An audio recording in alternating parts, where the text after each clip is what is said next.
السلام عليكم ورحمة الله. إن الحمد لله نحمده ونستعينه ونستغفره ونعوذ بالله من شرور أنفسنا ومن سيئات أعمالنا. ما يهديه الله فلا مضل له ومن يضلل فلا هادي له. وأشهد أن لا إله إلا الله وحده لا شريك له.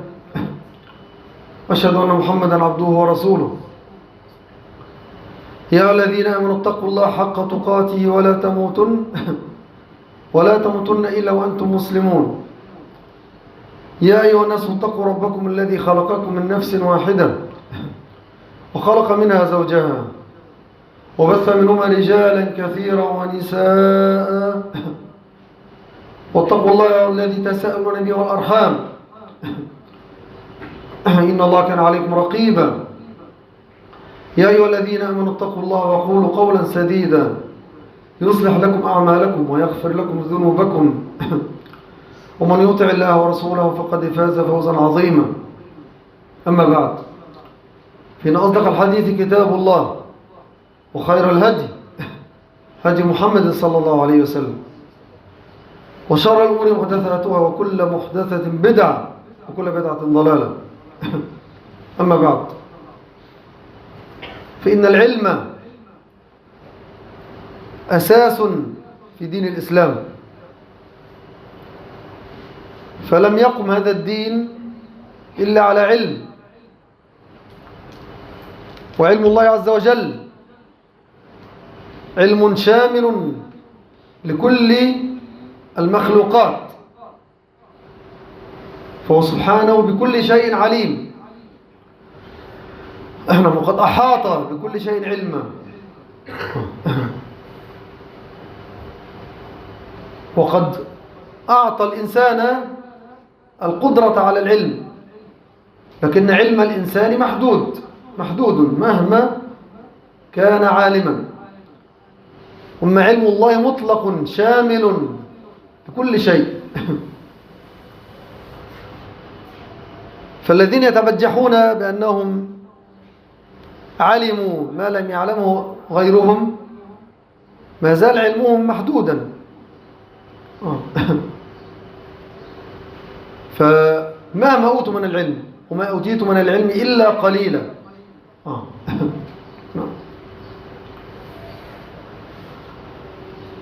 فلذلك كان وجه النسبة بين علم الله عز وجل وعلم المخلوق كمثل هذا الطائر الذي يأخذ بمنقاره نقطة مياه من البحر أو من المحيط لا تنقص شيئا. فعلم المخلوق هذه النقطة، وعلم الله عز وجل بحر لا ساحل له.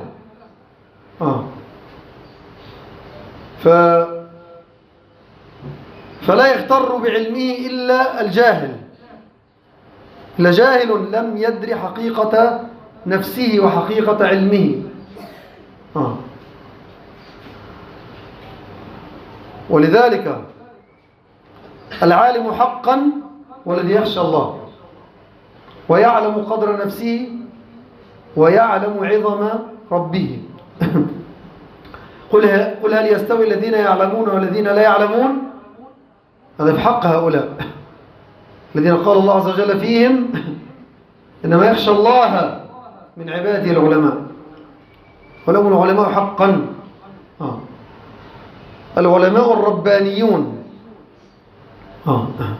الذين يسيرون على نور من ربهم. وهذا لا يكون إلا بكتاب ربهم وسنة رسولهم صلى الله عليه وسلم.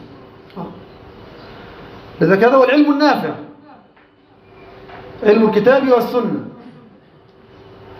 العلم قال الله قال رسوله قال الصحابة لا خلف فيه.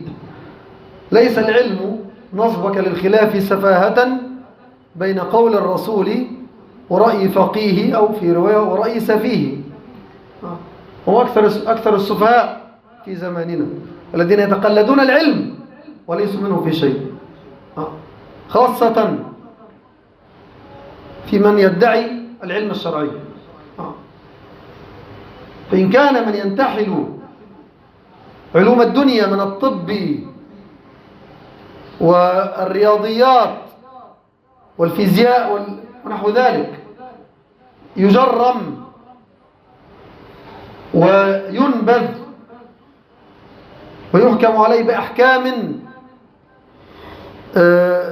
كما قلنا العقوبات، فكيف من ينتحل العلم الشرعي علم الكتاب والسنة؟ امرؤ أشد.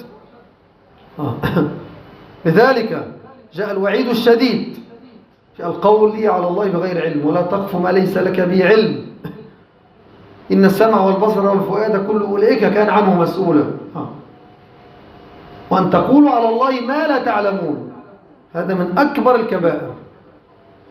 وقد عدوا ابن القيم الجوزية أصل الفساد في الأرض، القول على الله بغير علم أصل الفساد في الأرض، وهذا الذي نحياه ونعيشه في هذا الزمان. لما كثر القائلون على الله بغير علم وتصدروا في منابر الوسائل الإعلامية العصرية، انتشر الفساد في الأرض وهاجت الشياطين وتمكنت من قلوب العديد من العباد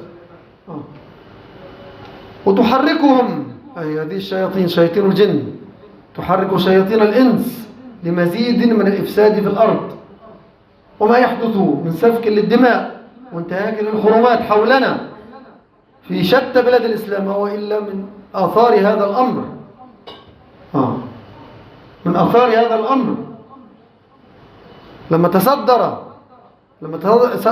الفتوى من لا يحسن شيئا، الفتوى في دماء وأعراض الناس، كان الفساد في الأرض، وتسلط الكفار علينا أكثر وأكثر وتمكنوا من بلادنا. والله ما تمكن الكفار من بلادنا بقوتهم فقط، قوتهم فقط لا تمكنهم، إنما سبب نصرهم الأساسي والحقيقي هو الضعف الذي فينا، وأعظم الضعف هو تصدر أهل الشر من أهل الضلال والأهواء في دماء الناس وفي أعراض الناس. فرقوا المسلمين وفرقوا بلاد الإسلام وجعلوها لقمة سائغة في أيدي أو في فم الكفار. فالله المستعان.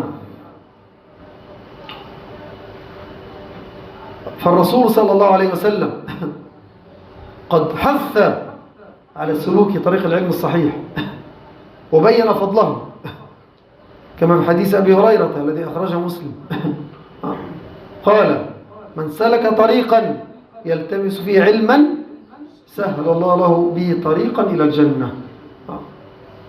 وقال صلى الله عليه وسلم: إن الملائكة لتضع أجنحتها لطالب العلم رضا بما يصنع. حديث صفوان بن عسال المرادي رضي الله عنه. ونحو ذلك من النصوص المتكاثرة في هذا الباب في فضل العلم وفضل أهله. ويكفي أن نرجع إلى كتاب العلم من صحيح البخاري، وإلى كتاب أخلاق العلماء لأبي بكر محمد بن حسين الأجري، ولكتاب الفقيه والمتفقه لأحمد بن علي بن ثابت الخطيب البغدادي، لنرى عظمة العلم وعظمة أهله في شريعة الإسلام. وكذلك من الكتب المهمة في هذا الباب كتاب مفتاح دار السعادة لأبي بكر بن قيم الجوزية رحمه الله تعالى إلى آخره. فالعلم في الإسلام له قدر عظيم، لكن العلم الممدوح ابتداء وأصالة هو علم الشريعة، علم الكتاب والسنة. ويليه وبلا شك له فضل علوم الدنيا التي تقوم بها دنيا الناس، بلا شك يحتاج إليها المسلمون، فهي تعد من الفروض الكفائية التي يجب على المسلمين أن يطلبوها وأن يحصلوها. من علوم الحساب والهندسة والطب وما استحدث من العلوم في علوم الفلك والفضاء ونحو ذلك، وبلا شك من علوم صناعة الأسلحة التي نجاب بها الأعداء. هذه كلها بلا شك علوم مطلوبة وفروض كفائية على الأمة يجب أن يقوم بعض الأمة بها فيما أحل الله عز وجل، ولنصرة دين الله ولحماية المسلمين، حماية الأعراض والأموال والأرض وحماية الدين قبل كل هذا.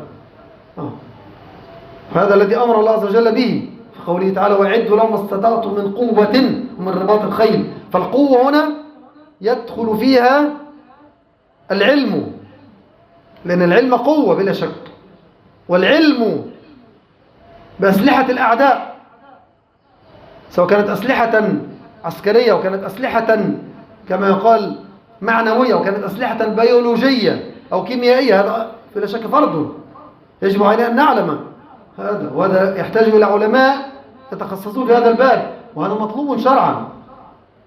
ويدخل بلا شك في مطلق الثناء عليه على العلم. إن كان علما نافعا ينفع المسلمين ويحفظ أعراضهم وأرضهم ودماءهم بلا شك، على أن يكون بنية صالحة، أن نطلب هذه العلوم بنية صالحة لنصرة الإسلام والمسلمين ولحفظ بلاد الإسلام من كيد ومكر أعداء الإسلام. ولذلك نبغى بلا شك من قبل من المسلمين من علماء الإسلام عدد من العلماء في هذا الباب من قبل من عدة قرون، وأوروبا وأمريكا يعلمون ذلك علم اليقين. نعم، والله المستعان.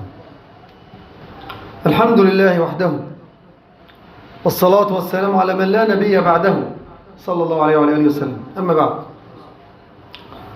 فإن علم الطب على سبيل المثال من العلوم التي نبغ فيها عدد من أطباء المسلمين قبل أن تعرف أوروبا الطب في صورته الحديثة، بل كان هؤلاء العلماء ما قدموه من اكتشافات ومن مؤلفات فهذا الباب كانت أساس النهضة الأوروبية في علم الطب، وهذا هم يعلمون ويعترفون به، خاصة المنصفون والعقلاء منهم. ومن هؤلاء أبو القاسم خلف بن عباس الزهراوي الذي كان من علماء الزهراء إحدى مقاطعات قرطبة بالأندلس. أبو القاسم الزهراوي توفي في العام الثالث بعد 400، يعني في أول القرن الخامس. كان حيا كانت حياته في النصف الأخير من القرن الثالث، القرن الرابع، وتوفي في أول القرن الخامس، وكان من علماء البلاط القرطبي في الخلافة الأندلسية، يعتبر إمام الجراحة.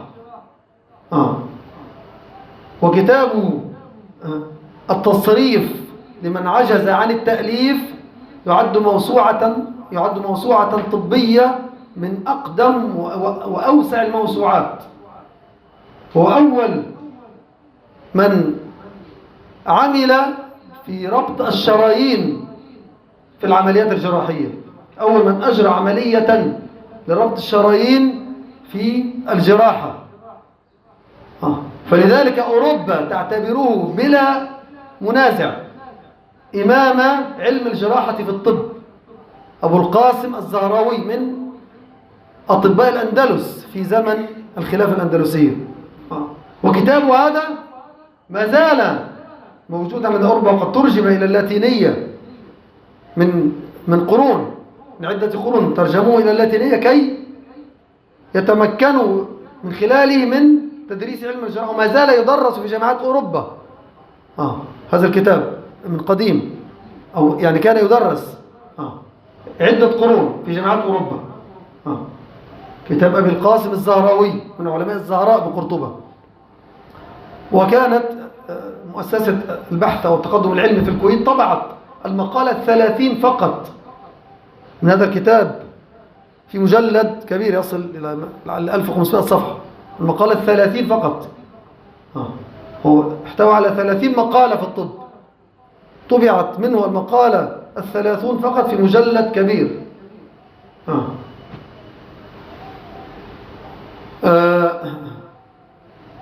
وهناك من يضرب أمثلة بأطباء نبغوا لكنهم لم يكونوا على الاعتقاد الصحيح، وعلى رأسهم أبو علي بن سينا، أو الحسين بن علي ابن سينا، المتوفى في العام 29 بعد 400، والذي كان من إحدى علماء مدينة بخارى، لكنه كان فيلسوفا على طريقة أرسطو، بل هم يعتبرونه المعلم الثالث بعد أرسطو والفارابي، أي في علم الفلسفة. يعتبرونه أرسطو المعلم الأول الذي أنشأ علم الفلسفة، ثم جاء الفارابي في الإسلام وجدد علم أرسطو، ثم جاء ابن سينا وجدد علمه كذلك. ولهم كلام في الإيمان باليوم الآخر، لأنه أمر معنوي ليس حسيا، إلى آخر ما قد وافق فيه الفلاسفة القدامى وعلى رأسهم أرسطو. نعم، له كتاب في الطب يسمى القانون في الطب. نعم، أوروبا تعتبره أيضا مرجعا من أهم المراجع عندها، كان في علم الطب. لكن إن ذكر هذا يذكر على سبيل الإخبار، مع بيان أن ابن سينا هذا لا يمثل عقيدة الإسلام الصحيحة، بل كان فيلسوفا أرسطيا، وله كلام بلا شك أنكره عشرات العلماء فيما يتعلق بالعقيدة. ومن قبله كان محمد بن زكريا الرازي، الذي ولد في مدينة الري في جنوب طهران، كان فارسيا، نعم، يظهر الإسلام. وله بلا شك أيضا كتاب عظيم اسمه كتاب الحاوي في الطب، يعد أيضا من الموسوعات المهمة في علم الطب.